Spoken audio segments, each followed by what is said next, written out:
My brothers, show no partiality as you hold the faith in our Lord Jesus Christ, the Lord of glory. For if a man wearing a gold ring and fine clothing comes into your assembly, and a poor man in shabby clothing also comes in, and if you pay attention to the one who wears the fine clothing and say, "You sit here in a good place," while you say to the poor man, "You stand over there," or "Sit down at my feet," have you not then made distinctions among yourselves and become judges with evil thoughts? Listen, my beloved brothers, has not God chosen those who are poor in the world to be rich in faith and heirs of the kingdom, which he has promised to those who love him? But you have dishonored the poor man.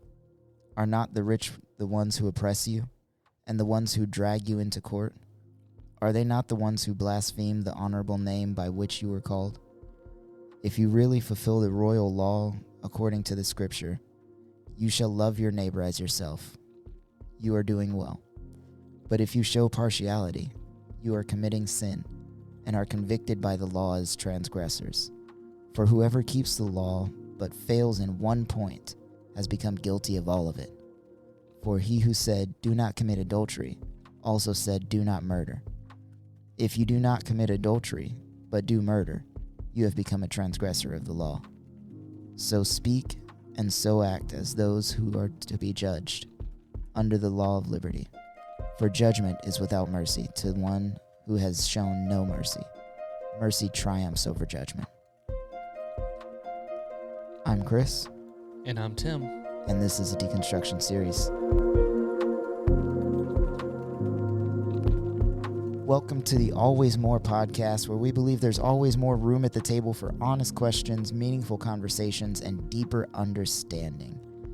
Today, we are continuing our Deconstruction series, so if you haven't listened to last week's episode, you definitely should. Yeah, kind of the whole series, really. I mean, unless you find yourself triggered by one of the episodes. I feel like we say this every episode, but you should probably just go back to the beginning and start from episode 1. Yeah, might as well, right? That way you kind of have a personality basis of who we are, and then start Deconstruction series, also at episode 1 of the Deconstruction series. Yeah. And go from there. Just move forward until you get to this one. Yeah. And this will be the last one you listen to until we record the next one. Right. Make sense? Should be pretty easy. One of our greatest influences in deconstruction is just listening to people, and that's what we're asking you guys to do. Just be here with us, listen to the stories, because when we listen, we seek to understand, we often disarm ourselves, and we genuinely search for the truth of the matter. Yeah. Really gets to the core. So to get started, some of the things we're going to talk about today, I guess, trigger warning, will be... Yeah, depending on who you are. It can trigger somebody. I've definitely seen it trigger some people. Some of the things we're going to talk about today are race, CRT, white evangelical Christianity, chattel slavery, white privilege, and decolonization. Here we go. Yeah. I mean, you guys have been with us this far, right? Stick with us through this one. Please keep listening. Yeah. This stuff is important to talk about. Whether you want to or not, you kind of have to. If you're on this journey of deconstruction with us, you kind of have to talk about it. Well, this is one of the things that it ties in with America, it ties in with the church, and it ties in with our next topic, which will be about American and Christian nationalism. But we felt like we needed to address this particular one because it is what it is. It's so complex and so deep, and so it infiltrates our politics and how we see things. 100% it does. Yeah. This is a topic that I could talk about for hours, but I would probably just keep looping, so I tried to write notes. I actually did the notes for this episode. Yes. So if you guys get to see our notes, you'll notice they are a lot less organized. But the point is, this is a topic that I feel really strongly about. I could talk about for days at a time, just days straight. And I would probably still never tire of it. Yeah. It's important to me, and way more so now than it ever has been. Right.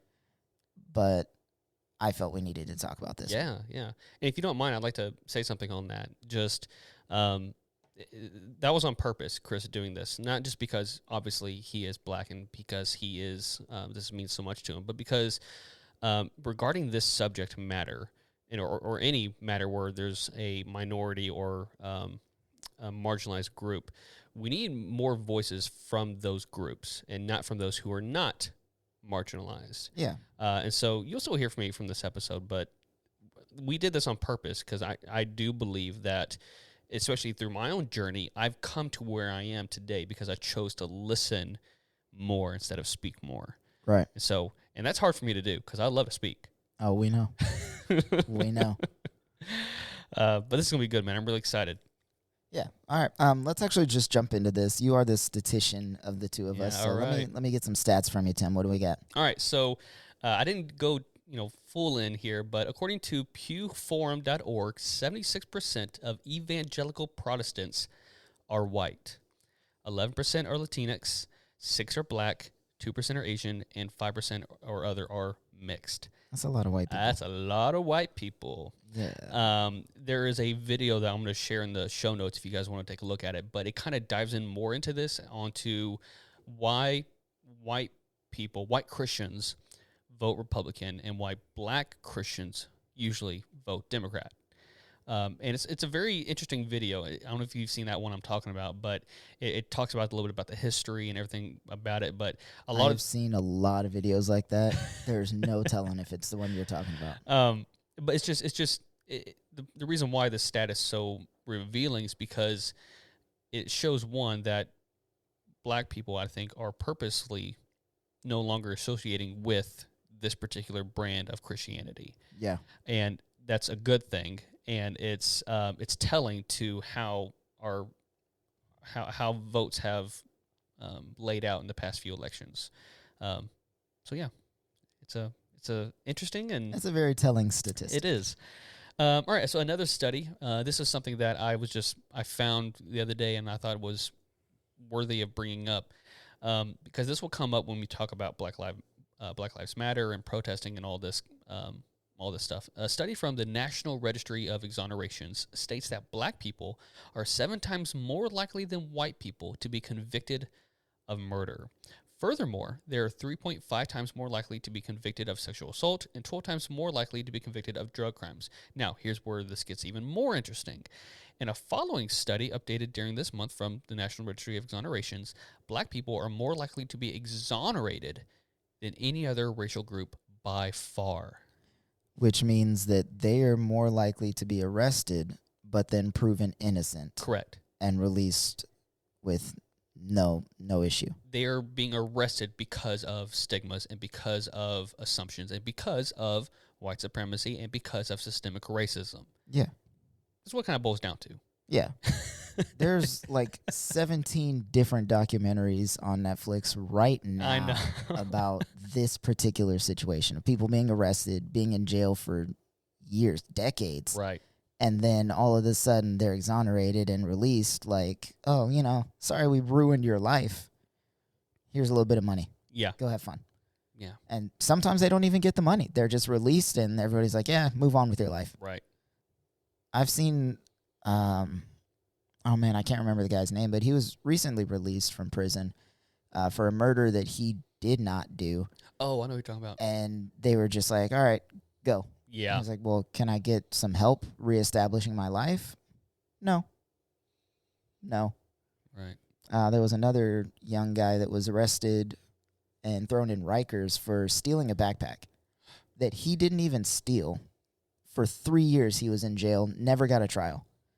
They finally released him, and he ended up killing himself because his life was ruined. It was just trauma and all kinds of craziness going on. It just ruins people's lives. Yeah. And nobody seems to care. I could have laid on a lot of stats, but I felt like the stats are out there. Look, if at this point, there are so many resources to show how black people, minorities, are marginalized in this country still today, both through law and through systemic racism. Mm-hmm. So yeah, shall we move forward? I think so. Let's go into some ground rules. So let's establish some ground rules or recognize some common thoughts that I know some of y'all might be thinking throughout of this episode. Just to keep in the back of your mind, some things to, like we did last week, give you some terms, give you some thoughts and things that we know that you are probably thinking about. Oh yeah, and so. Sure. We're definitely going to be calling some people out. So let's just get started with that. Yes. White people. No, I'm just kidding. But seriously though, white people, like, I need you guys to relax and understand that this episode is not a personal attack.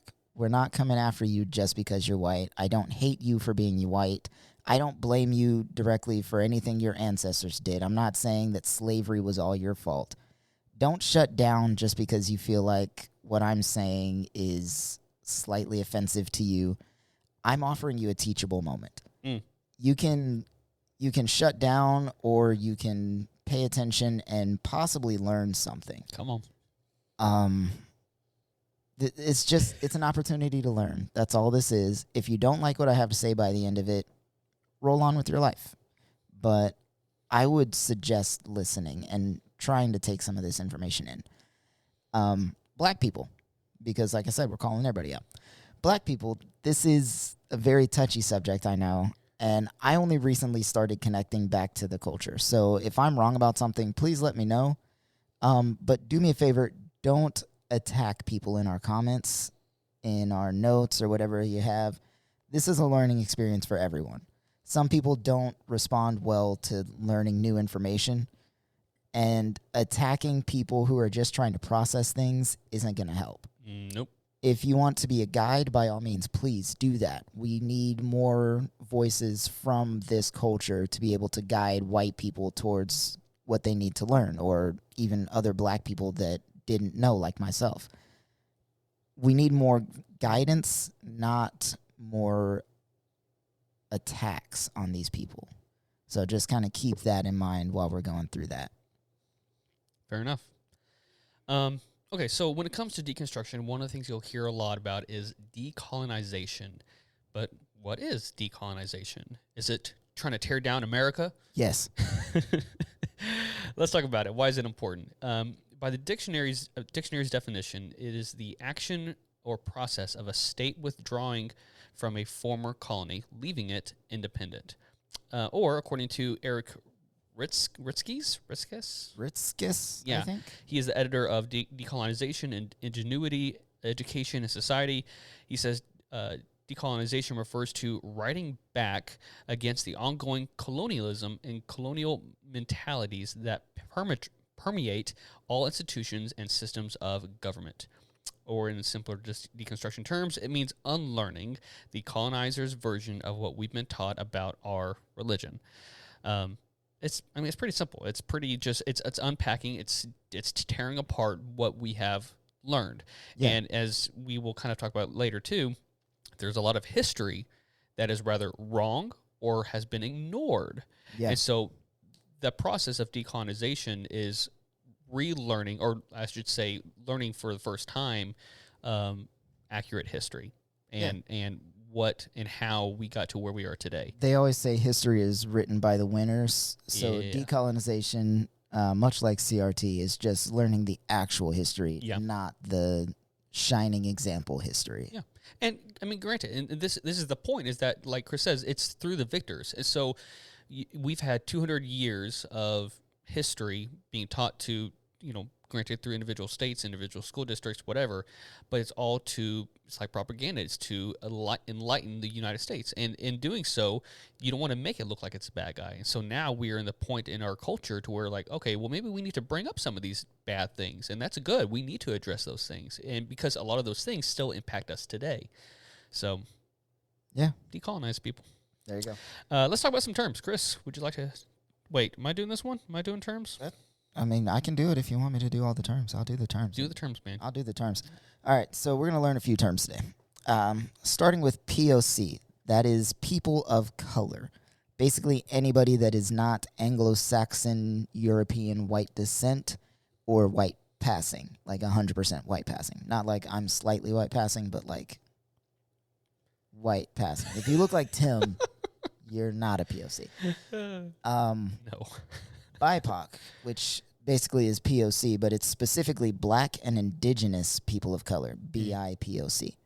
Arguably the most marginalized groups in America at the moment. Which you are. I'm both of those things. Yeah, it's insane. Now, this one is a new one that I learned recently. POG-MAPE. It's people of the global majority and indigenous people.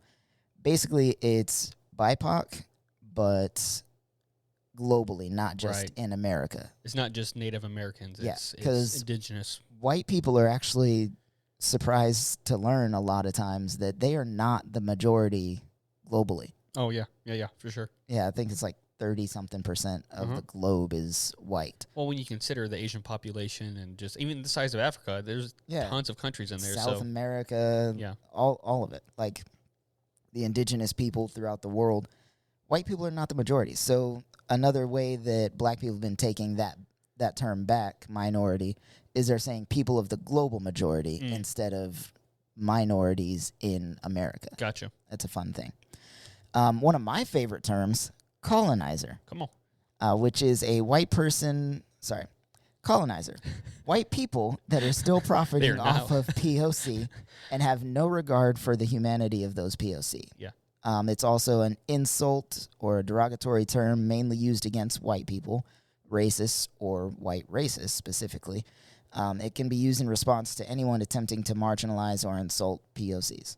So basically, if you're white and racist, you're a colonizer. Yeah. If you say something that is racist and somebody tries to correct you and you get defensive, that makes you a colonizer. Yep. You don't actually have to have colonized something to be a colonizer. Well, it's a mentality. Well, I think that's reinforcing actually even what a colonizer is. It's because it's not just through actual physical taking of land or whatever, but it's through a mindset. It's through absolutely. a mentality. And so if you're going to say things that have the mentality of a colonizer, then you're going to be called a colonizer. That's warranted. Yeah.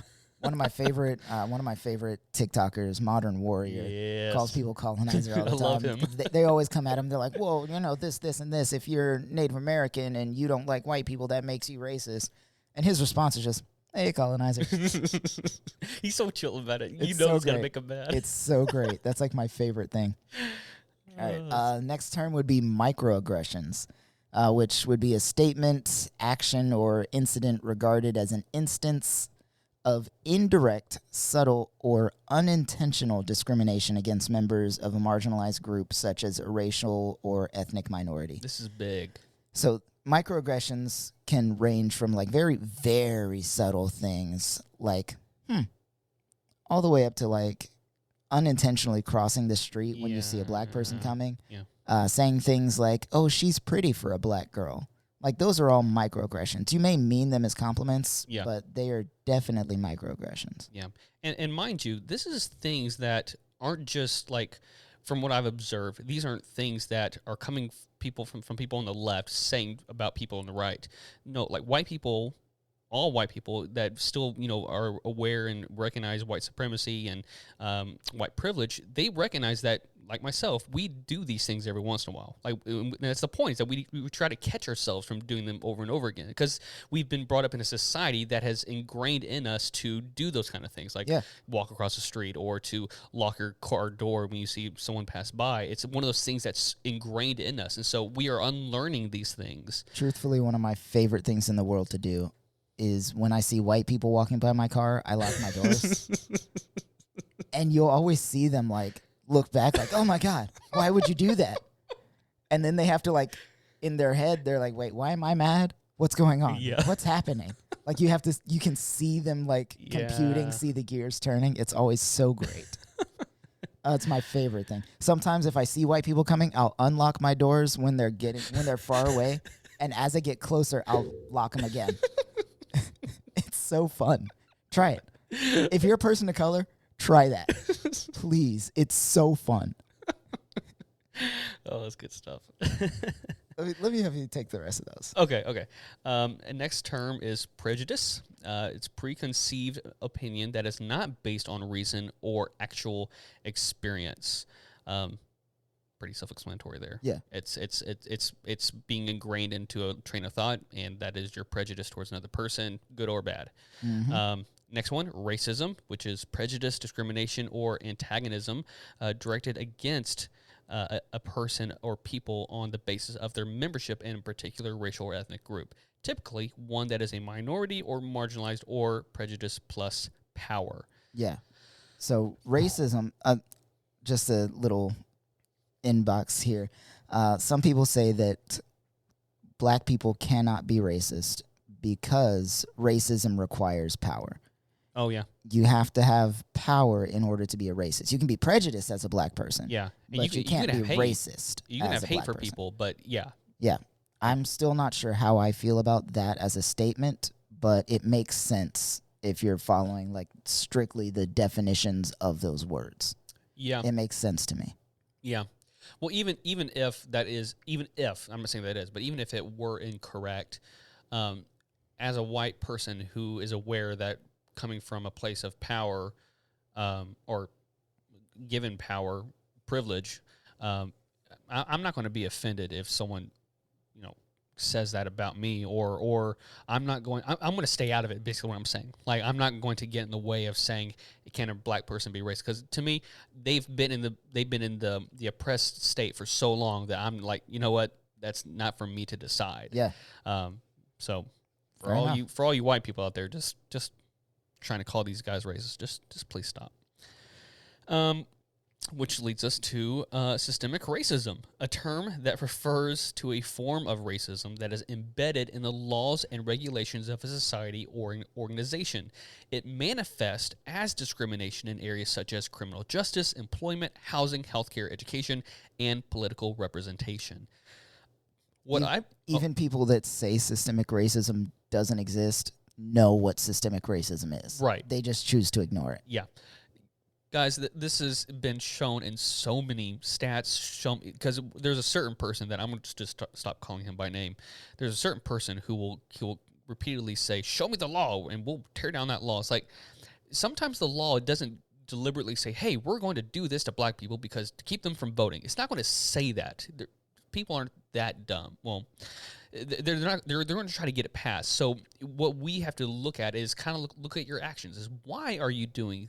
Or why are you bringing this law into action? Why is it written that way? Right. And even still, a lot of these things that have been law are still systemic in us. And so even if it's not lawful anymore, it's still kind of assumed, kind of like walking across the street or locking your door or whatever it is, when it comes like to housing.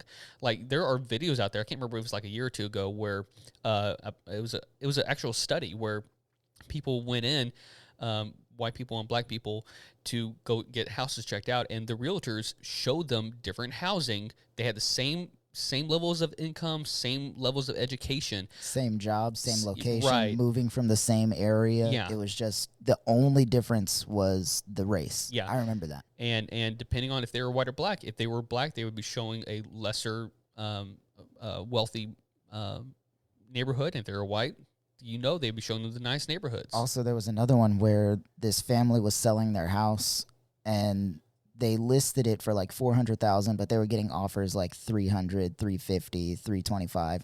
Yeah. And then they took down all of their pictures and put up pictures of white people, and the house started getting offers right at $400,000 and more. People were offering like $410,000, $415,000. Yeah. And it's just insane to me. Like, those subtle things that you don't realize are happening happen. Right. And it's systemic. Yeah. Which leads us to the last term, which is white privilege.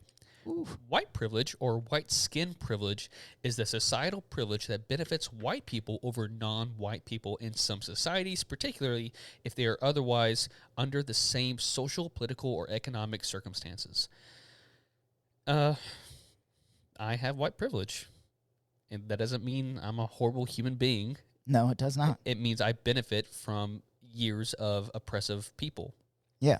It's not saying that your life isn't hard. It's not saying that you're never going to struggle, that you're just given everything left and right. White privilege just means that your skin color is not one of the things making your life harder. Exactly. Yeah. It has nothing to do with your wealth, particularly. Like, as far as, are you... because you have white privilege, that must mean that you can't be rich, or that you have to be rich. It's nothing to do with that. It has everything to do with, does your skin color determine whether or not you have greater opportunities and greater chances of becoming successsable. So yeah, I mean, that's it. It's easy. Those are our terms. That wasn't too bad. No, I don't think so. I mean, I'm sure we'll get some comments and some messages later Though, on. though I will say, I would like to compliment our listeners because from what I can tell, we haven't really seen any hate, No negativity. no negativity. Which I don't know if that means we just haven't reached enough people or if we're on the right track. Right. So kudos to all you guys, and also kudos to all you all who have reached out to us and just said hello, and it means a lot to us. It really does. We love you guys. Yeah. So I guess this means we're taking a break. Yeah, let's do that so I can call this guy back that keeps calling me in the middle of our recording. And we'll be right back after a message from our sponsors. All right. Bye, guys. See, don't go. We'll be right back.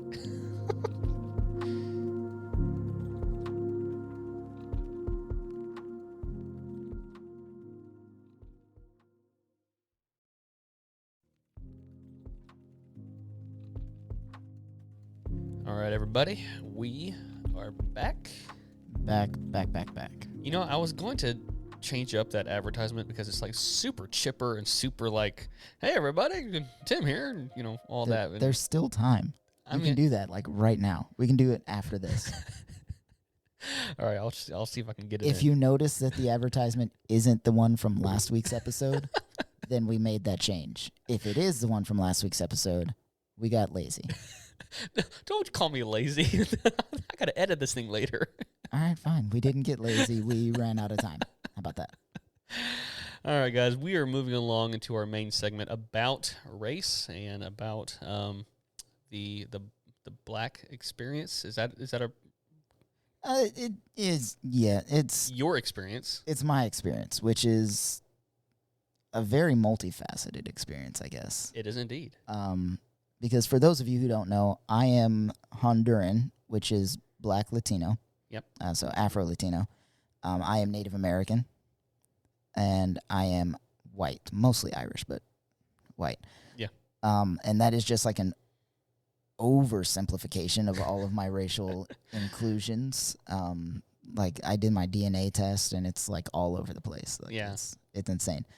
But specifically, we're going to talk about the black experience because that's the most pressing one, I think, when it comes to deconstruction and decolonization of a religion.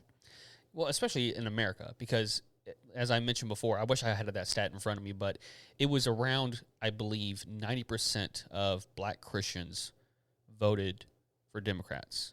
Right. Whereas it was like almost a complete opposite for white Christians. And that should tell you something. Yeah.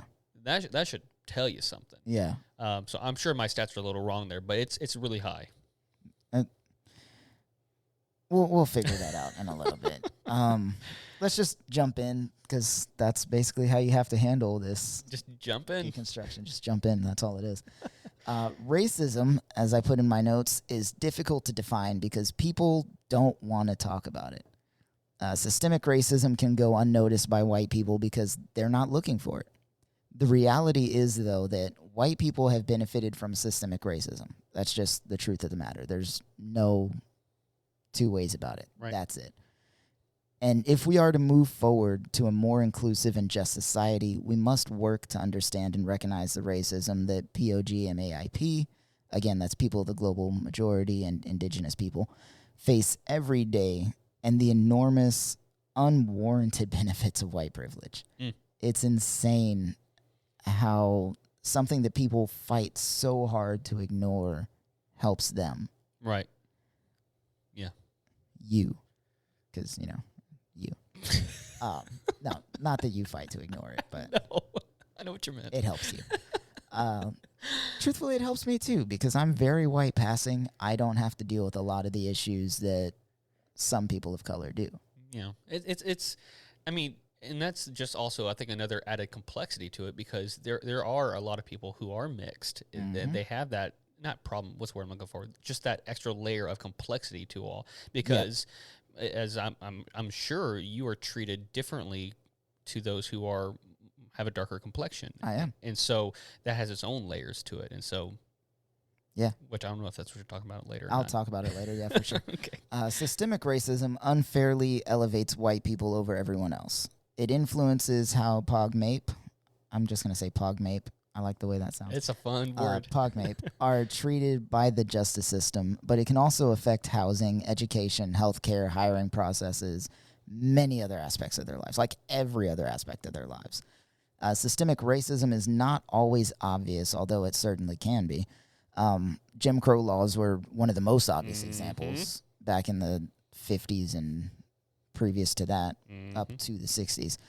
Systemic racism can even be unconscious, and it helps create inequality. That inequality is what's known as white privilege. Now, I hear this all the time. I know someone's going to say it.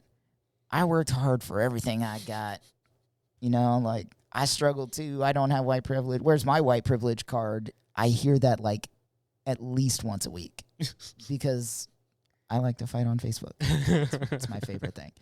So in these comments, I see that all the time. Where's my white privilege card? I don't have white privilege, blah, blah, blah. My life is hard. We know. We know your life is hard.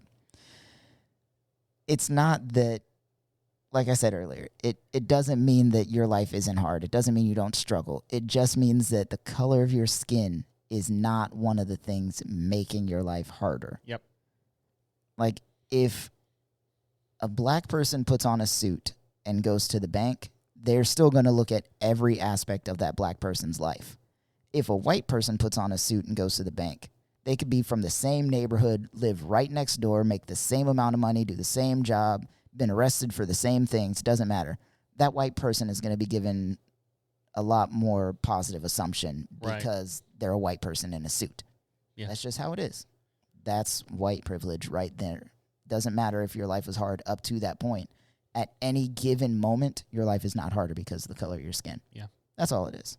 We're not saying the people that experience white privilege are horrible people. Obviously, my best friend is white. He experiences white privilege all the time. And I don't think he's a horrible human being for it. Yay. He's a horrible human being for other things. I'm totally kidding. Totally kidding. I love you, Tim. That's a whole other episode. Why Tim is a terrible person. The Deconstruction series. It's a bonus episode for the series. Oh, man. We should do that for like Patreon subscribers or something. There you go. We got to make a Patreon first. Oh, man. Going back to this, though, one thought experiment that I absolutely love is to ask people if they know that white racists exist. Mm-hmm. And you're always going to hear yes. People always know white racists exist because the KKK is very well known. Then you ask them if black racists exist. And a lot of times you'll hear yes. Not always, because, again, some people don't believe you can be black and racist. But a lot of times you'll hear the answer as yes. Right. And then after that, you ask, how can a white racist affect black people as a whole?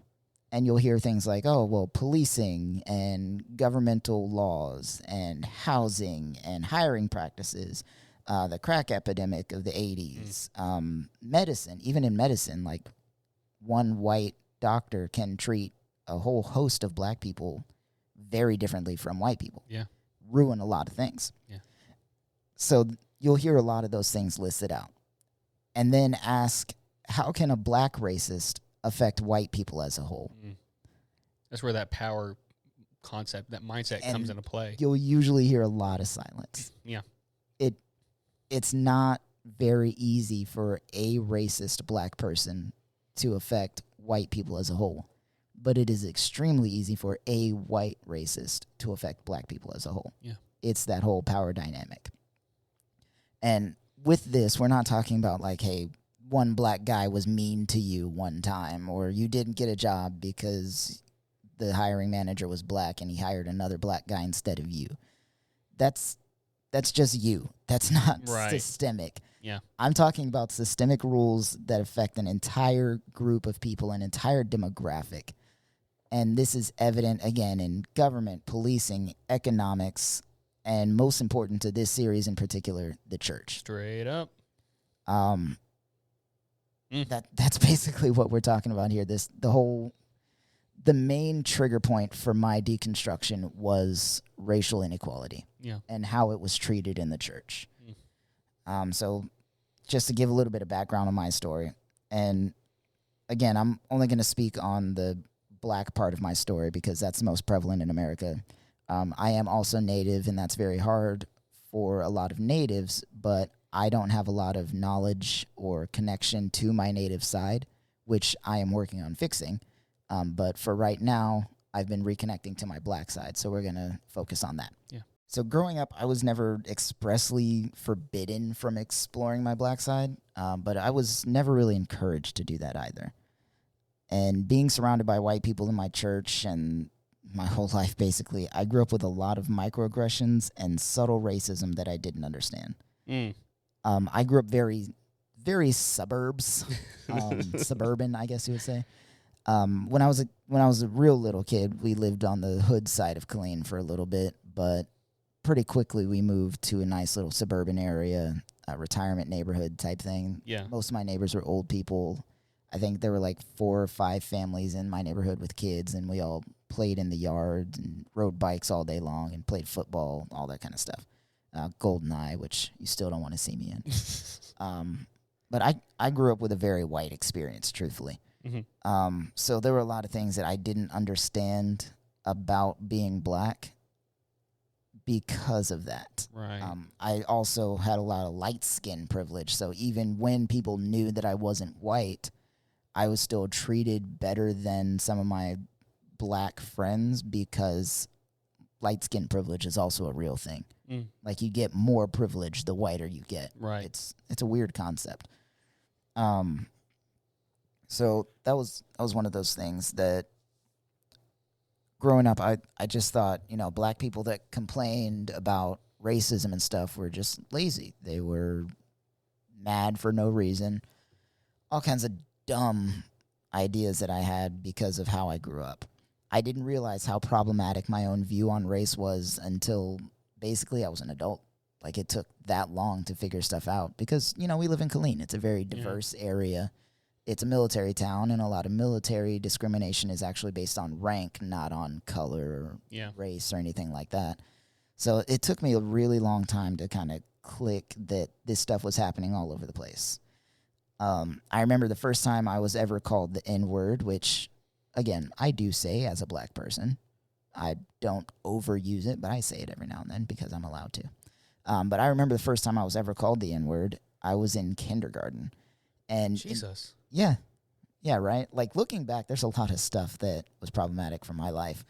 But instead of, like, being upset or getting mad about it, it was essentially like, oh, they just don't know. I'll tell them I'm not, and they'll understand. I'll prove to them that I'm not that. Right. So, like, I spent all that time, rather than being mad about being discriminated against, I just decided I was going to prove that I wasn't. To me, at the time, and up through middle school and into high school, it definitely started changing there. But up until that point, I thought there was a difference between black people and the N-word. Like, I thought, black people are one thing, sure. But then there's the N-words, and those are all your rap music artists and gangbangers and people that rob, shoot, steal in their own communities, ruining things like that. Basically, anybody that Republicans have issues with. Anyone that didn't act white. Yeah.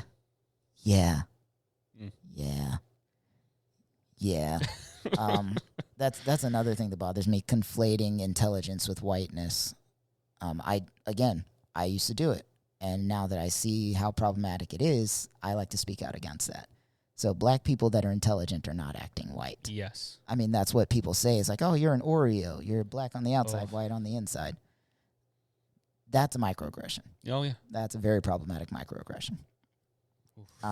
Anyways, like I was saying, I grew up mostly in white churches. So since our area was extremely diverse, though, it didn't seem too whitewashed to me because, there were some black people. There was a black pastor on staff. So, it doesn't seem too whitewashed.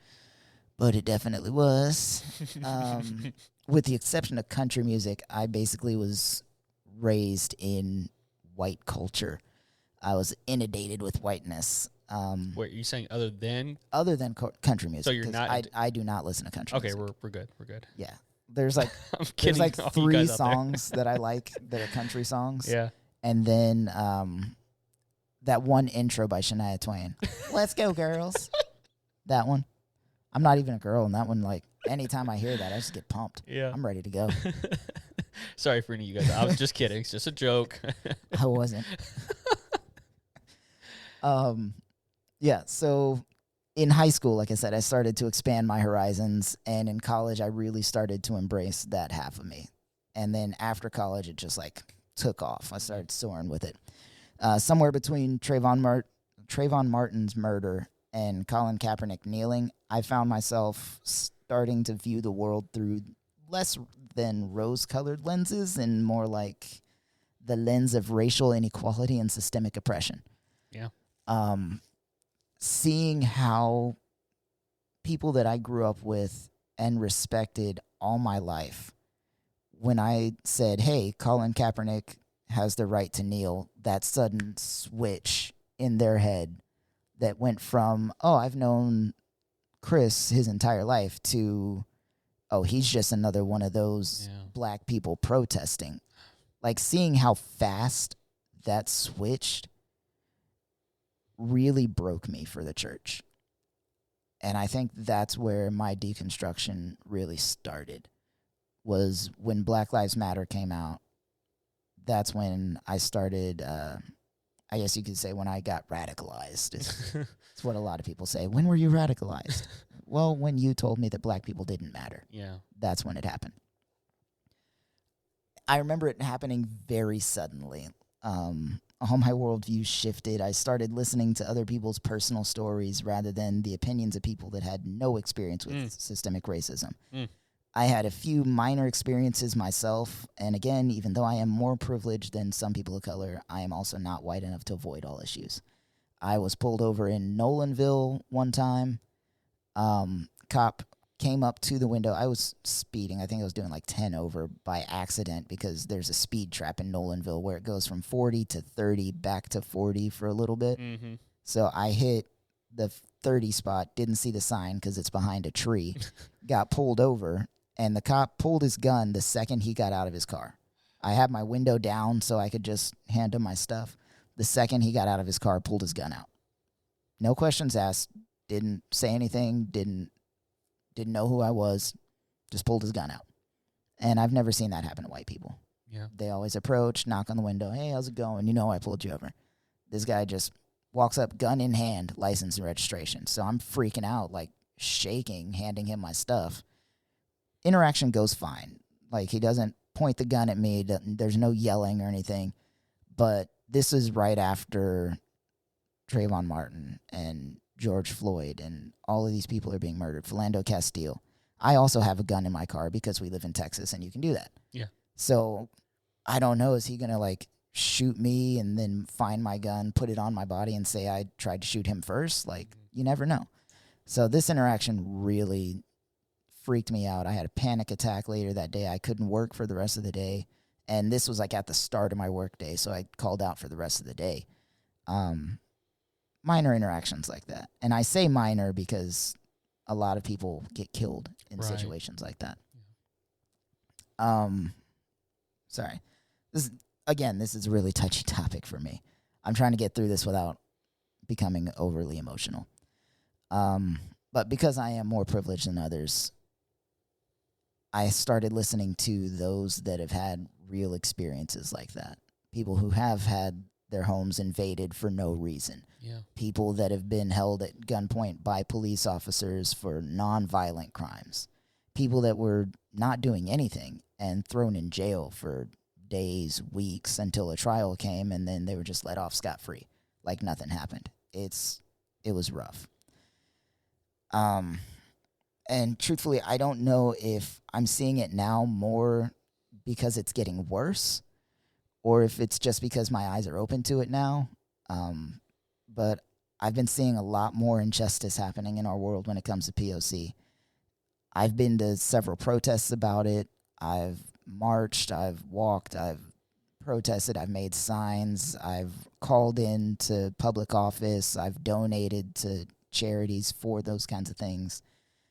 I follow major civil rights leaders of the day. And it's just kind of heartbreaking to see all of that stuff happening in real life, like in real time. But seeing these people stand up for what's right is what stoked the fire in my own heart.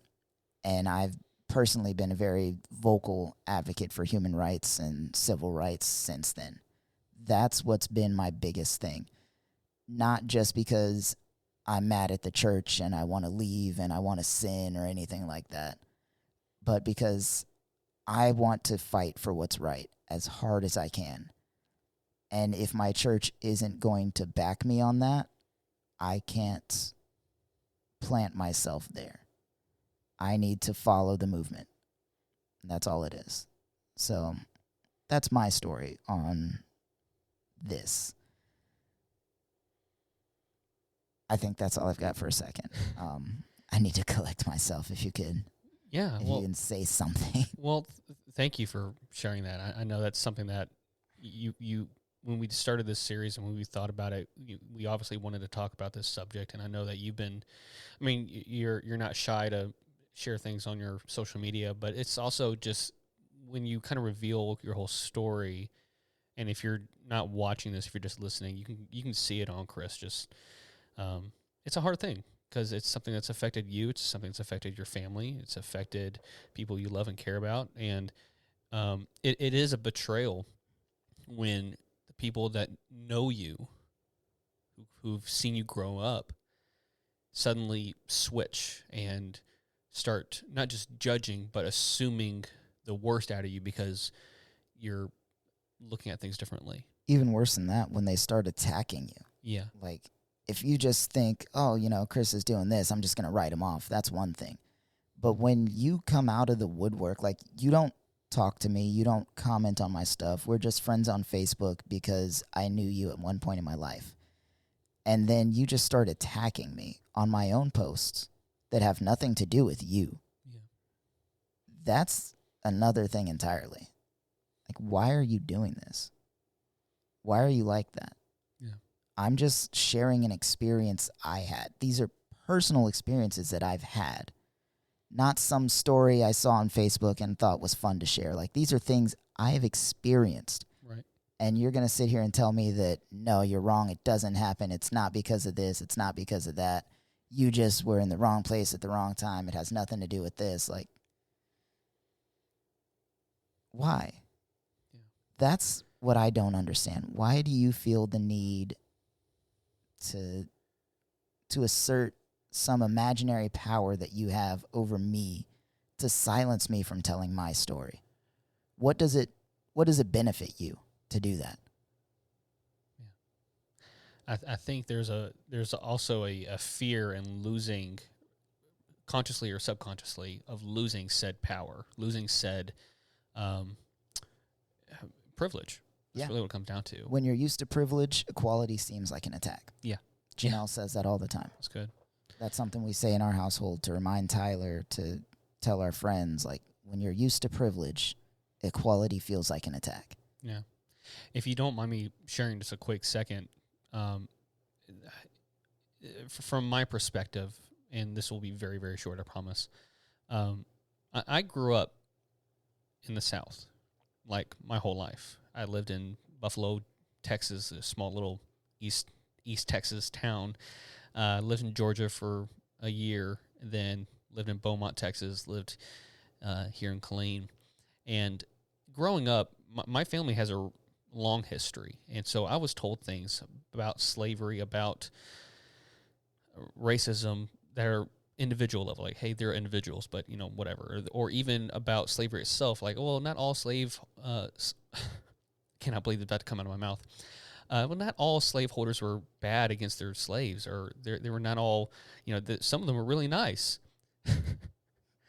Okay, but if you're nice and you own slaves, you're not nice. And it's like, that's the kind of ideology that I grew up understanding. No, I get it. And so, unfortunately, it took from where it led to me to finally understanding. And unfortunately, it had to happen this way and not just hearing things from you or hearing things from other people who are marginalized, but it took me watching videos on Facebook of like Facebook groups of people who hate the police, like not even black people, just white people who don't like the police, and just watching videos of how police mistreat people, and slowly but surely observing that most of the people that they are mistreating are black people. Mm-hmm. It took that for me, and it's so, you know, and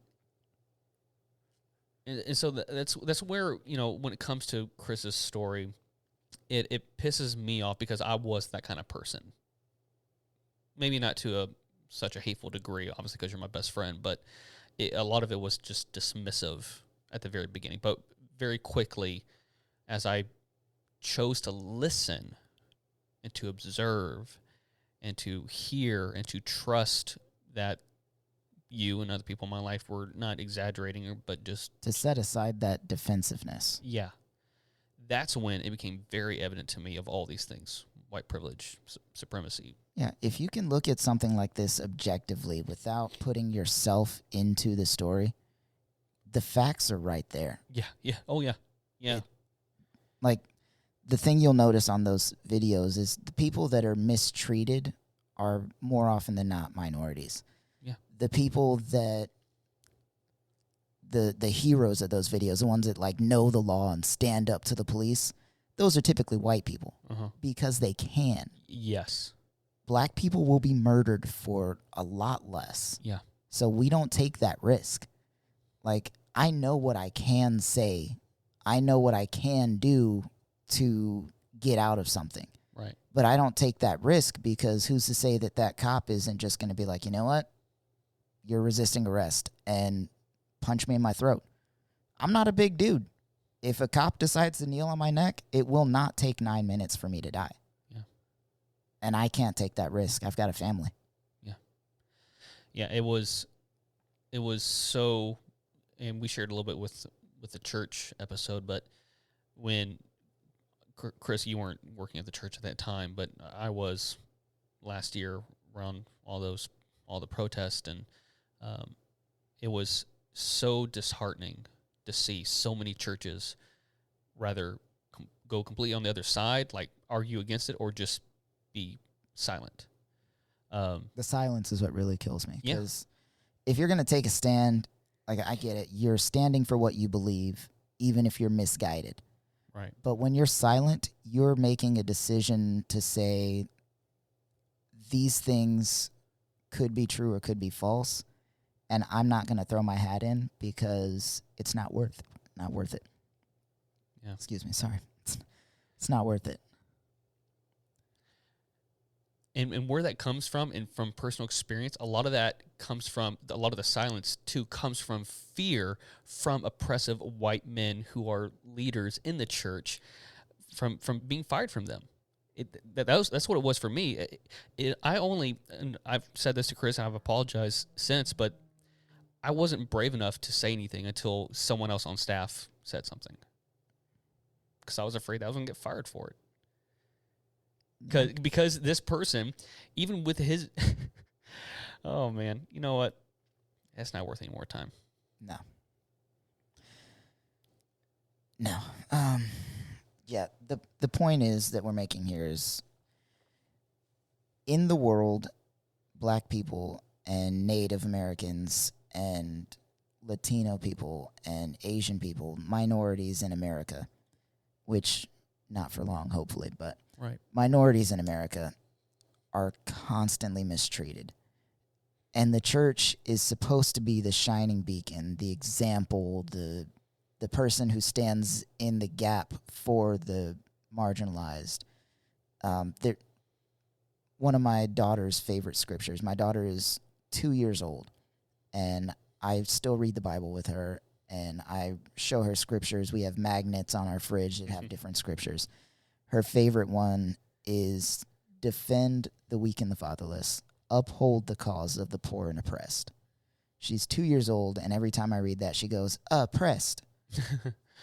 She knows that scripture. Yeah. She knows it. And that's supposed to be what the church is for. Right. But then you go to these protests and you see the anti-protesters, these are people in your church saying all lives matter or blue lives matter. No one's saying that black lives matter more. We're just saying black lives matter too. Right. And to have a church come up against that is basically saying, we don't care about you. We only care about white people. Right. And if you don't mind me just saying one quick thing regarding that particular where churches stand, I heard, I wish I would have written it down, but I heard someone say the other day, you know, we feel like the stuff in the 60s and the 50s, you know, civil rights movement, all that was so far away. But it wasn't. And not only that, but the people that were fighting against fighting against civil rights, they're using the same rhetoric that we hear all the time today. Yep. We need to be very careful, and this is what has led me through a lot of my deconstruction regarding not just racial inequality, but also even LGBTQ, is I don't want to be on the wrong side of history. Yeah. and when I listen to this language that we have against, you know, moving things forward through progress, a lot of this language sounds very similar to what people said in the 60s. And in fact, there was one guy who, I think it was regarding I can't remember if it was LGBTQ or race, but he said a quote, and it was like all, you know, very blatant and very racist, but it was revealed that it wasn't something from like so long ago, but it was actually only like 20 years ago. Yeah. Yeah, that's all I had to say. I saw a photo series one time. I wish I could find it again, but it was this guy just decolorized modern protest photos. Oh, yeah. And, like, you could barely, if it weren't for the clothes, you couldn't tell the difference between protests in the 60s versus protests today. Right. And the anti-protesters that were there. Yeah. The white people that are like, no, you guys just need to shut up and sit down. Yeah. It's, like I said, this is a topic I could talk about for days. Would you like to move forward, Chris? Yeah. Let's roll into these little quick notes. Hopefully we can keep these quick. Yeah.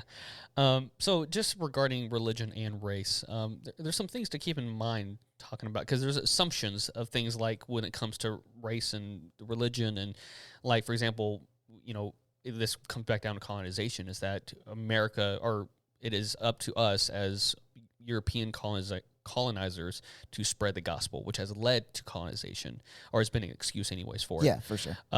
And like, for example, spreading the gospel through Africa, like that was the assumption that, hey, we were bringing the good news to Africa. Like that's to excuse all the slavery and all the, you know, wars and, you know, rape and slavery, all that shit. But Africa was one of the first places that Christianity bloomed. Yeah. It was, in fact, it was St. Mark himself that he founded the church, the Coptic, Coptic, I think. Church of Egypt and Ethiopia in 42 AD. It's been in Ethiopia a lot longer than it has been through the rest of the world. In fact, people seem to think Israel was like in England somewhere. I don't. Guys, our Bible, it's set in the Middle East, which is Africa, Asia, and very southeastern Europe. Yeah. Yeah, the only parts where you get to Europe is talking about the Roman Empire. That's pretty much it. You talk a little bit about Asia Minor. You talk a little bit. I think there's maybe one or two mentions about Greece, but that's the Hellenistic time frame. But other than that, it's mostly Middle East. Yeah, and so it's important to remind ourselves that a lot of the excuses that are used by, and this is stuff I heard growing up, that, hey, we were just spreading the gospel. No, we were colonizing and using religion as an excuse to go take and oppress and to take not just land, but the resources within that land. Yep. One of the funniest lines in my movie viewing experience was from A Knight's Tale, when the guy's friends were all in the bar gambling on him to win the games. And they were gambling with these French people, and they were talking about, well, you know, we've been jousting since the early 1100s, and France has always won these games, and of course, the Pope is French. And they were like, well, yeah, the Pope may be French, but Jesus was English. No, No, no, he wasn't. no, he wasn't. Not Like, at all. That's not even the white Jesus was literally Michelangelo's boyfriend. That's not Jesus. Go that's Google that guy. That's some dude that Michelangelo was with. Yeah. Who is it? Andre Henry or Andre Henry. that it's who keeps saying like "let go of white Jesus" or something along those lines. He has a shirt. I want to get it, but it says something along those lines. I was about to quote him for something else, like in just a few seconds. So that's fine. Yeah, I'm gonna give it back to you, man. Talking about the Bible. Yeah. So the Bible itself has always been used as not always, I guess, but as a point of power. Oh yeah. The Roman Empire, when they established Christianity as their national religion, they used it to basically push people down that they needed to push down and give just reason to their colonization, their expansion of the Roman Empire. The British started doing that after a while, and you can really see that in what is that show we watched, The Last Kingdom on Netflix. Oh, yeah. You can see how Alfred uses God as an excuse to kill the Danes and the heathens. It's been used for centuries to do that, and it's still being used in that way, just not to that extreme. We're not seeing not that vocal. Yeah, we're not seeing anything vocally anyway, like the Crusades happening in the name of religion. Yeah. But aren't we though? Because American democracy is very theologically pushed. Thank you. Yeah. And anytime we're like, oh, we're bringing freedom to Iraq, we're really there for oil, but it is what it is. We're bringing freedom, which is basically democracy and Christianity tied together. Yeah. There's no separating the two in what we do. Yeah. It's basically the Crusades. It is. It's again, using principles or ideals that are often twisted to have as an excuse to do X, Y, or Z. Out of context, scripture is the most dangerous thing. I just thought about that. The Book of Eli. Oh, yeah. Where everybody was basically blind. That one guy that was like, yeah, I just need to find this book. This book is the most powerful book on the face of the planet because with this book, you can get people to do whatever you want. Turns out it was the Bible. Yeah. That's it. Yeah. Yeah. And mind you, too, because I've been listening to a lot of scholars that are black so that I can get different perspectives. And one of the things I keep hearing over and over again, which is true, is that the Bible is written by an oppressed people, or at least in some parts of it. Like the Israelites, when you had the Old Testament came to existence, they were in captivity. They were in Babylon. They were in Assyria. They were the. And if they weren't in slavery, they were fresh out of it. Right. And so at least the Old Testament is written from a perspective of people who are marginalized, who are, actually even in the New Testament, the Israelites under the Roman Empire. Yeah. And so what's happened is we've had a twisting of what the Bible is about and what the story of the Israel people is about. Yep. And so it's very, not just ironic, but it's deeply troubling and sad to see how the Bible has been used since then to use it as a form of power and oppression. And so we're not saying that the Bible itself is evil or is oppressing people. It's people using it. Yeah. Like taking things out of context. What was the scripture I wrote down? Ephesians 6:5-8 was constantly used against black people. It's the scripture that says, slaves, obey your master. Yeah. Which I don't know the full context of that scripture. I'm not going to pretend that I do. I'm assuming it has something to do more along the lines of like workers than actual like slaves, but I'm not positive. But what they would say is, Ephesians 6:5-8, slaves, obey your masters, do everything that they tell you to do and do it with a cheerful heart and blah, blah, blah.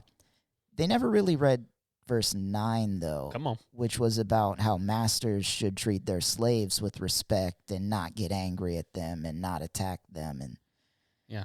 They pick and choose. They cherry pick scripture.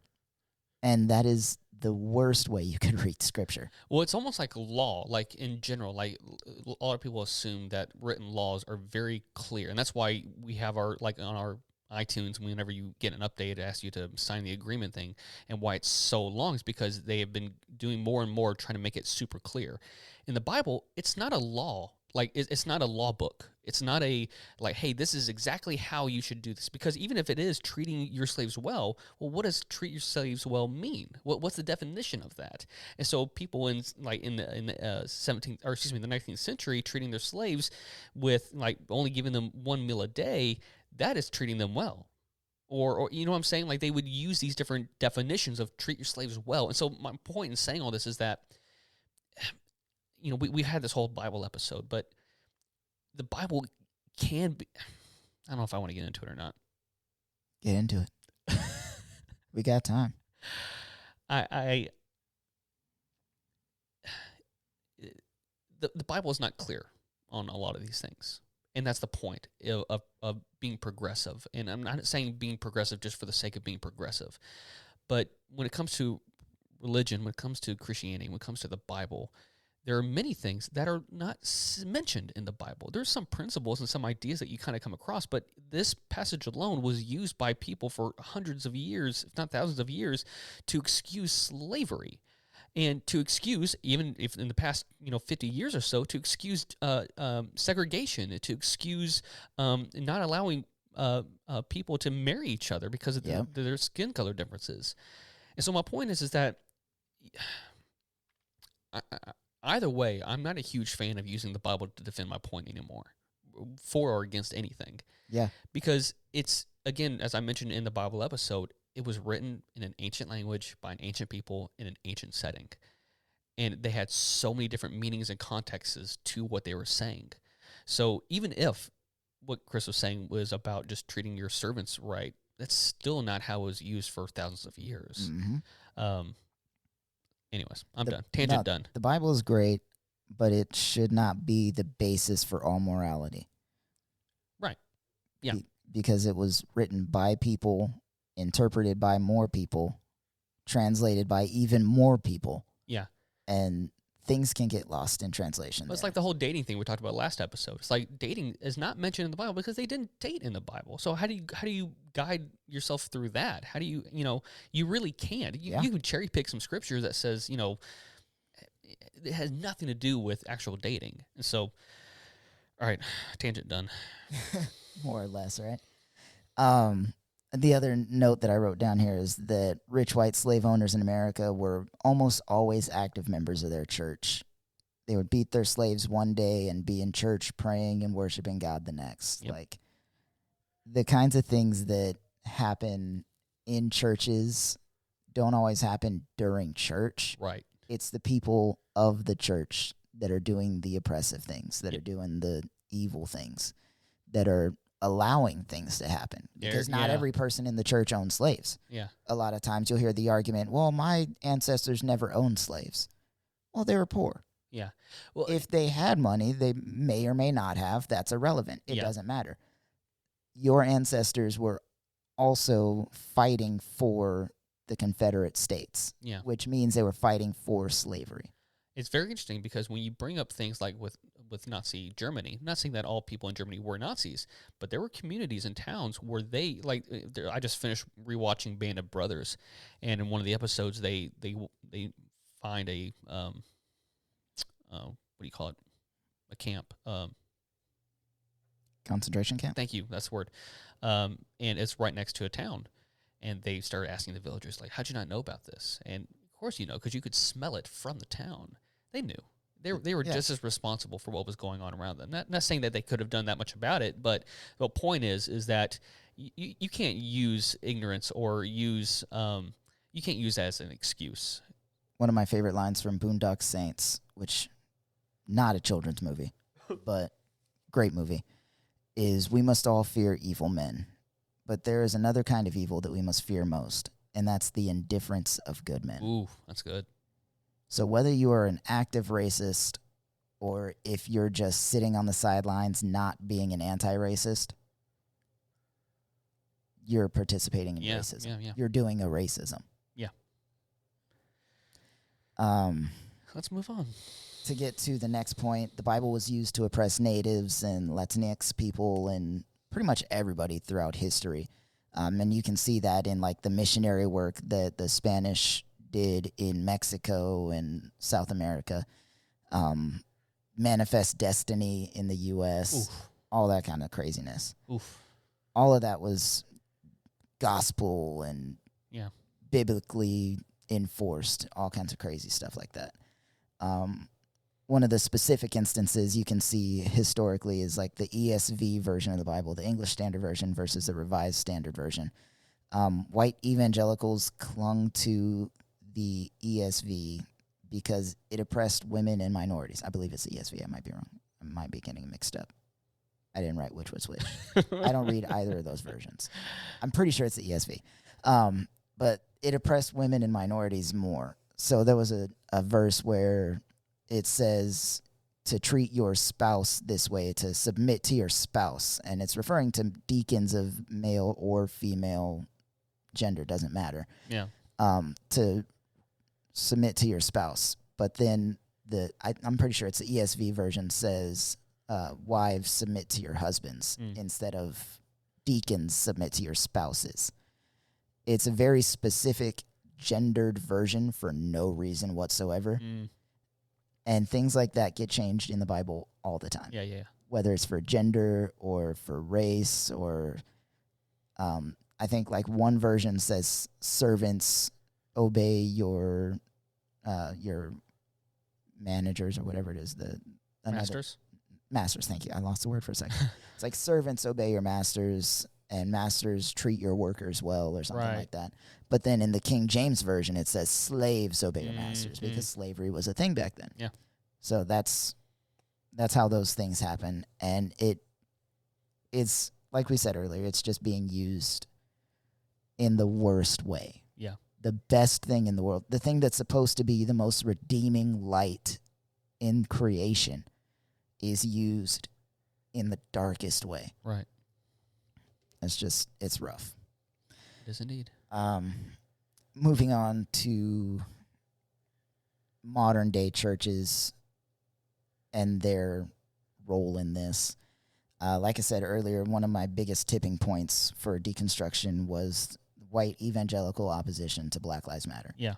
Specifically in my church and churches that I had been to with the people that I still was in connection with. But overall, in general, just not seeing the church stand up against evil, stand up for Black Lives Matter. Right. Taking the role, well, all lives matter to Jesus. We get it. All lives matter, yes. We're not saying that all lives don't matter. We're not saying Black lives matter more. But if a house is on fire and you call the fire department, why would they spray all of the houses in the neighborhood instead of the one that's actually on fire? Right. Well, the way I've heard it too is like cancer patients. Like obviously you have different types of cancer, and so if you have a group of people, like let's say it's pancreatic cancer, that there's a rise for whatever reason, and so you bring up a cause like, hey, you guys, there's pancreatic cancer. We want to bring an awareness for all this. All cancer matters. Yeah, same language. It's yeah. You wouldn't go to a breast cancer rally and just start yelling at the women there saying all cancer matters. Yeah. Why are you doing it to Black people? That was the biggest problem for me was when they started doing that. All lives matter, blue lives matter, all that BS. Bro, we're trying to bring attention to an issue that is currently affecting our lives. Yeah. And you're basically saying your problems don't matter because all of our problems matter. We all have issues. Yeah, we all have issues. I get it. But my people are being killed by the police. Yeah. You have Karens every day that yell at cops, get in their faces. I've seen white people run at cops with swords and the cops peacefully apprehend them. Yep. I've seen white mass murderers arrested peacefully. Yeah. I've seen them arrested non-peacefully too. Like they're trying to have a shootout with the police and they somehow get taken in alive and then taken to Burger King. Yeah. And I've seen Black people killed for having a taillight out. I watched that Philando Castile video to my detriment probably 100 times. And that man pulled a gun on this guy while he's in the car with his family. And he said, I have a gun on me. I'm licensed to carry. The guy said, give me your license. He said, okay, I'm going to reach for my license. Don't reach for your gun. I'm not reaching for my gun. I'm reaching for my license. You want my license? Give me your license. I'm going to get my license. Boom. And he shoots him. Yeah. Unloads the entire clip into him with his fiance and his daughter in the car. And then there are people that are saying he should have complied. People in the church. Yeah. Specific people in my church saying that he should have complied. That's the problem that we have in the church. They're so in love with their idea of Jesus as this authoritarian Republican figure that they have no time to listen to real people's life stories. Yeah. And they don't care. They don't want to lose power, and they don't want to have to introspectively look at their own lives. So they ignore, or even worse, they fight against people that truly need help. Yeah. And they don't want to know. They don't want to see that.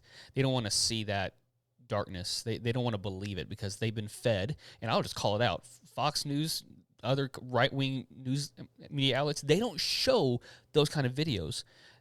That again, that's the kind of stuff I had discovered through a different channel, but that's the kind of stuff that they don't show because it does show the real thing. It shows like people like that, people like Taylor, who was shot in her own. Breonna Taylor. She was sleeping in her own home. What the fuck? I mean, what? It doesn't make any sense.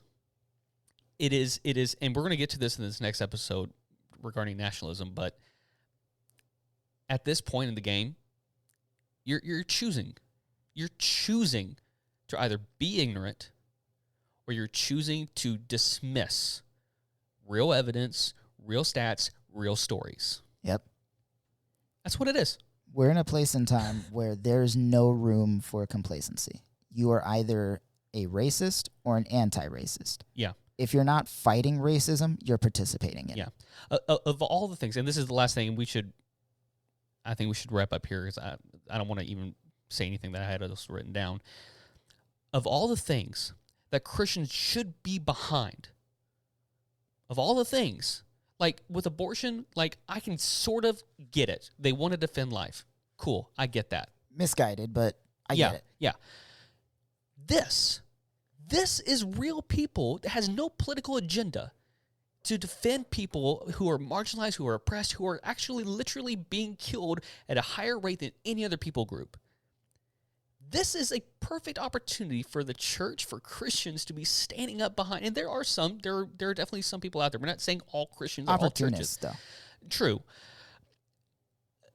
This is it's so backwards to me how this has become so politicized. And I know it's not a political movement. That's the other thing. Like, I've heard so many church people say, oh, BLM is a political movement. Oh, it's not. God. It has nothing to do with politics. Yeah. Like, this has nothing to do with infrastructure. This has nothing to do with any of that stuff that should be politicized. Yeah. But these things are becoming political because that's the only way white people know how to deal with them. Yeah. They put them on the other side of the political spectrum and they say, oh, that's a Democrat issue or that's a Republican issue. This is a human life issue. It shouldn't be politics. These are human lives. Yeah. Black Lives Matter, LGBTQ, none of that stuff. Native Americans, none of that stuff should be political. Right. These are human lives. Yeah. And mind you, things like that, even like refugees, immigrants, it didn't used to be political. It didn't used to be, not obviously like Black Lives have, obviously because of slavery and everything, but like, there's just a wide example of how this has become politicized. back in like the 40s and the 50s and 60s during the whole Cold War era, Christians were actually okay with accepting refugees, accepting immigrants They took them into their own homes. Yeah, accepting people like from Cuba, from Russia, because it was an example of like, oh yeah, it's really bad over there, isn't it? And then it started turning as a fear point of like, oh wait, these people might actually outnumber us. You know, they might bring in their ideas and turn it to this fear through propaganda, through the media. Yep. This is not complicated. I mean, this is not, it's simple. Black lives matter. It's a simple concept. It's not a hate message. It's not a message to get rid of to kill white people. It's not that at all. It's not a political thing. It's a cry. It's a cry for help. Mm-hmm. And if you're a Christian, this should matter to you. This should matter to you because if all lives matter, then these voices should matter. There's a statistic that Emmanuel Acho mentions in his book of how the death rate for unborn and born babies in hospitals are far higher for black babies. Yeah. This shit should matter to you if you're a Christian. If infinite lives matter to you, this should matter to you. Mortality rates of black people in hospitals in general are typically higher, especially for mothers giving birth. Yeah. I think like the mother birth mortality rate, I think, was like 80% higher for black women than it was for white women. Yeah. And it's all of these like subtle things that really have a real effect on real people. Yeah. I apologize if you have kids in the car. I don't. They need to know. I meant for the language, but they need to hear that too. This means a lot to us, obviously, to Chris. And would it be okay if I said one last thing? Please. While we may not personally, individually, be responsible for the sins of our nation's past, we are responsible for how we talk about it. Absolutely. That's all I got. I think that's a good spot to go to break. Let's do it. We'll be right back, guys.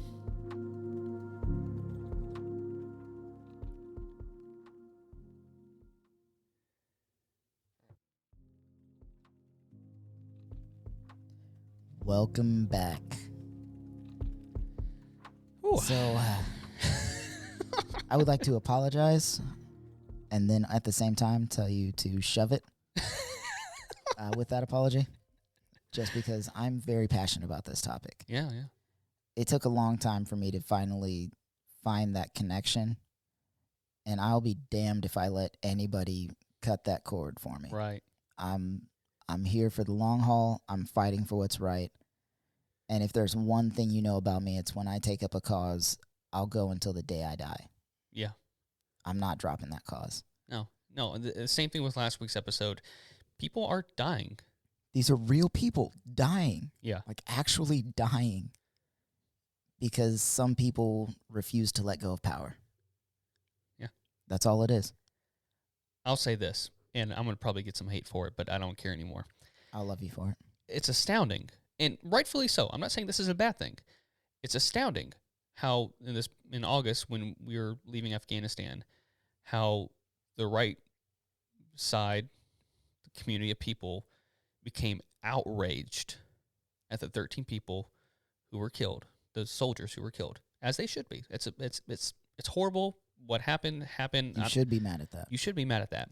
But then when things like this, the pandemic, LGBTQ lives, all these things are dismissed because let's keep it in the same spectrum. The 13 soldiers that passed away were killed. They were furious about. Yeah. They were there in the middle of a crowd of Middle Eastern people. Oh, yeah. A lot more of them died. It was like 100 more True. Afghanis died. True. And I haven't heard one word about the 100 people that passed. Yeah. They were in the same spot that same day in the same massacre. Yeah. No words. So we say that because if all lives matter, you should be mad at that. Yeah. this should bring some emotion to you. This should bring some anger to you. Yeah. If it does for the 13 soldiers, which again, as it should, then it should for this as well. Mm-hmm. Yeah. Anyway. If you would like to continue these conversations with us, feel free to like, share, love, comment, spread the word about our stuff. Yeah. Tell your friends, tell your mom. Yeah. Obviously, we've noticed more views from this series, and we appreciate that. But also, and we've also noticed people sharing, like word of mouth and everything. So we greatly appreciate it. Yeah. Tell your friends, tell your mom, tell whoever you need to tell. Get involved with us. Send us comments, message us, email us at alwaysmorepod@gmail.com. Yeah. You can find us on Facebook if they're not going to shut it down. Instagram if they don't shut that down. We don't have a WhatsApp. Do we need a WhatsApp? No, we don't. We don't need a WhatsApp. We have a TikTok. We have TikToks. Get on our TikTok. There you Send go. us stuff. DM us. Slide into our DMs. Yeah. Let's go over some resources real quick that we're pretty passionate holding on tightly to. For me, the Fair Fight Initiative is a website that I found that focuses on racism and fighting it, like institutional racism, systemic oppression, and different ways that we can come against that. Yeah. Michael LeBourne is a TikToker that I found that is doing deconstruction and decolonization. He is a person of color, and he's just going through it the same way we are. He's a little bit further ahead of us, I think. He's got a little more, it seems like, structured knowledge. Yeah. So I've been following him a lot, going through his stuff, and it's pretty good. Again, not everything he says I agree with, but for the most part. Yeah. And then one of the books that I've read twice now, and I love it. I have it on audiobook, actually, and it's difficult to listen to. White Fragility by Robin DiAngelo. I can't say enough good things about that book. If you like to read, read it. If you don't like to read, listen to it. Yeah. But that book puts into perspective a lot of things that we run into in our country. And it's not attacking white people. Again, white people, this is not an attack on you guys. Obviously, we have Tim here. Love Tim. He's white. It's not an attack on white people. It's just asking you to open up your perspective, be open to learning new things. Right. This is a learning experience. Yeah. What do you got for resources, Tim? One of the things I read recently, and I feel like is a really good starting off point for those who might be more curious, those that are on the spectrum of being white. One of those good starting points is a book called Uncomfortable Conversations with a Black Man by Emmanuel Acho. He does a very good job of sharing actually very similar experiences as you do, kind of being brought up in an environment where he wasn't aware of the microaggressions that he was experiencing. It wasn't until later college that he was like, oh, these guys were being racist. But he explains it very cleanly, very articulately, and is that a word? It is. And it's a very good starting off point for someone who is trying to just dive into this subject. He's a writer, he's a musician, journalist, Andre Henry. I love his stuff. Just love his music. I love what he writes about. We have a song on our Deconstruction playlist by him called Playing Hooky. Oh. And Janelle heard it for the first time the other day. She was listening to it. And that line that he repeats like 4 or 5 times at the beginning, I guess Jesus doesn't care if I get killed by the police. Yeah. Just based on the experience of the church that he's at. Yeah. Jesus doesn't care if he gets killed by the police. That line really hit Janelle. And she like almost started crying just listening to that song in the car. Right. So I highly recommend following him. Then also another book that I actually haven't read yet, but I've listened to plenty of interviews from him talking about it, so it's on my list.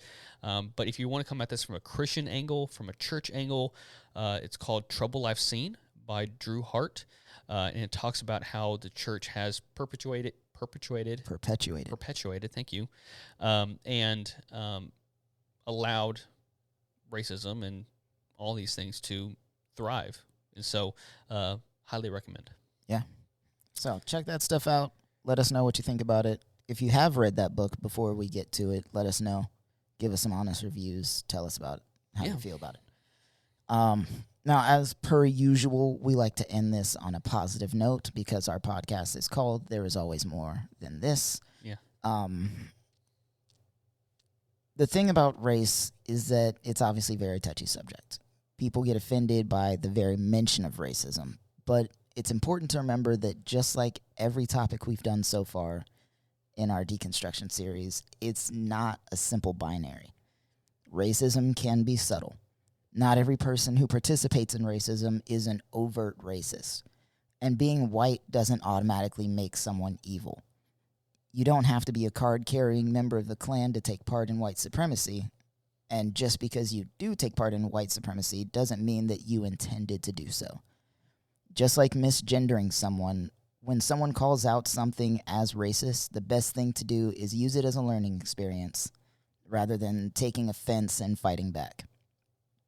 The good news is, as usual, the new generation is always more progressive than the last. Millennials are pushing for a lot of changes in law and things like that because we're at that age now where we can. But Gen Z is up and coming, and they refuse to accept things the way they are. As more people deconstruct and decolonize their religion, we learn more facts, and pastors start to realize that there is more required of them to be able to reach the people and bring in the souls they say they're winning. People are coming to the table and having the necessary conversations that decolonization and deconstruction require. It's not an overnight change from where we were to where we should be, but in my hopeful opinion, we're right on track. That's some good stuff, brother. See, when I write notes, I can that's bloody good, my friend. Thank you. It's really good. That's it, man. I think that's a good place to leave it. I think so, too. Just remember, guys, check out our show notes. We've got a lot of stuff in there that'll help you get some knowledge. Lots of good links to websites and articles, books, all that kind of stuff. Yeah. And just remember to be open to these conversations. Yeah. Choose to listen. Regardless of what side of the table you're on, you're at the table to learn something and to talk to someone. Listen. That's all you got to do. On that note, love you guys. We appreciate you. Thank you for listening, and we'll see you guys next time. Peace out, guys. Thank you for listening to this episode of the Deconstruction series on the Always More podcast. Please take a moment to subscribe, rate, comment, and share this wherever you listen to us. Be sure to check out our resources and recommendations in the show notes for both this episode and episodes to come. And lastly, don't forget to listen into our Deconstruction playlist on Spotify that can also be found in our show notes. Thank you, and see you next time.